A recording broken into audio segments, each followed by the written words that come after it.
Hi everyone, I've just returned from a week's trekking in New Zealand, doing the Milford track and also the Routeburn track, and just wanted to share with you some of the equipment that I took, and maybe some of the equipment that I probably wouldn't take next time, and some of the items that I should have taken this time.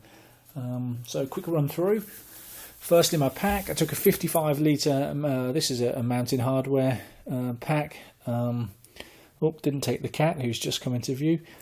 Took a 55 litre pack. That seemed about perfect size. There's a lot of people on the track with 75 litre packs and more, and certainly people with 40 litre packs who were going very lightweight, but 55 litre seemed to allow me to take a few luxuries. I didn't have an outer waterproof cover on this. I probably should have taken one, but inside I did have this 50 litre Sea to Summit waterproof bag, and also another waterproof bag that I put inside that Sea to Summit pack, and this one was specifically for my clothes, but certainly all my sleeping bags and everything that I needed to keep dry was in waterproof packs.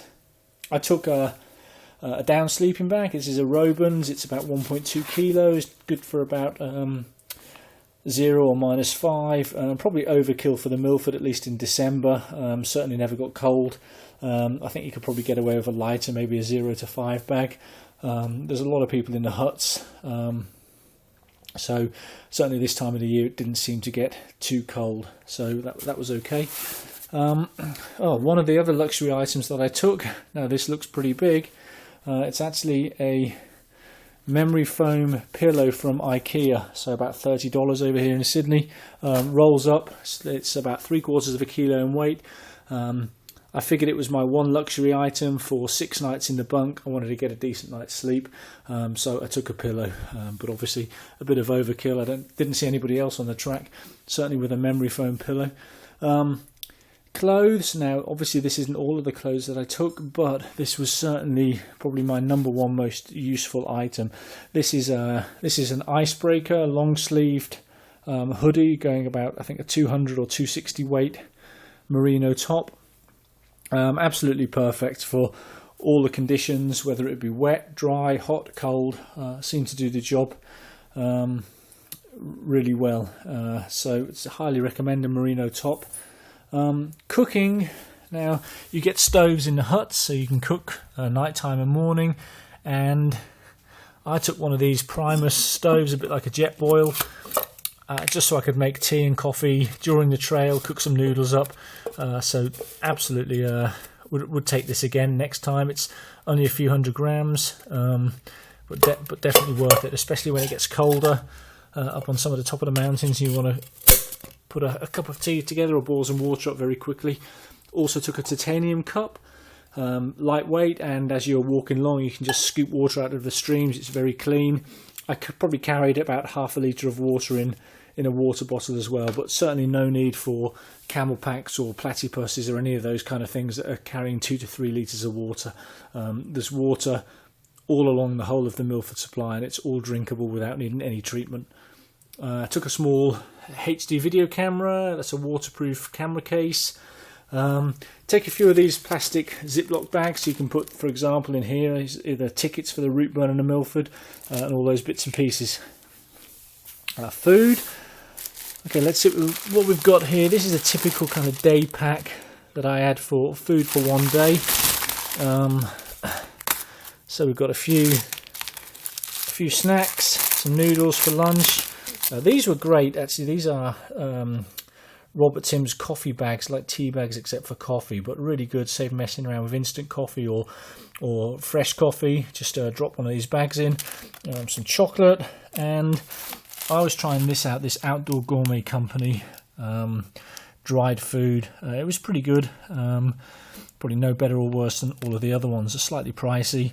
I was getting the main meals that serve 2, which was probably a lot for one person, but the one person ones are quite small. Okay, that was the food. And one of these pouches for the dehydrated food, just to sit in while it's rehydrating. Okay, in here we've got, I don't know what I call this, a bits and pieces bag. Let's see what we've got. Okay, toiletries. In there, probably the most useful thing, take some wet wipes.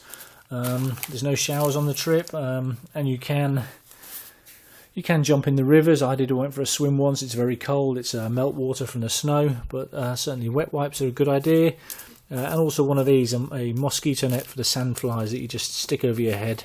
Certainly when you stop, the sandflies very quickly dive into attack. First aid kit, some plasters, survival bag, a few tablets, painkillers, that kind of stuff. Probably too much in there, but this is a small X-Ped blow-up pillow, so as well as my memory foam pillow, I also took this X-Ped pillow, very lightweight, a bit pricey for what it is, but relatively comfy as far as inflatable pillows go, as long as the valve doesn't fail.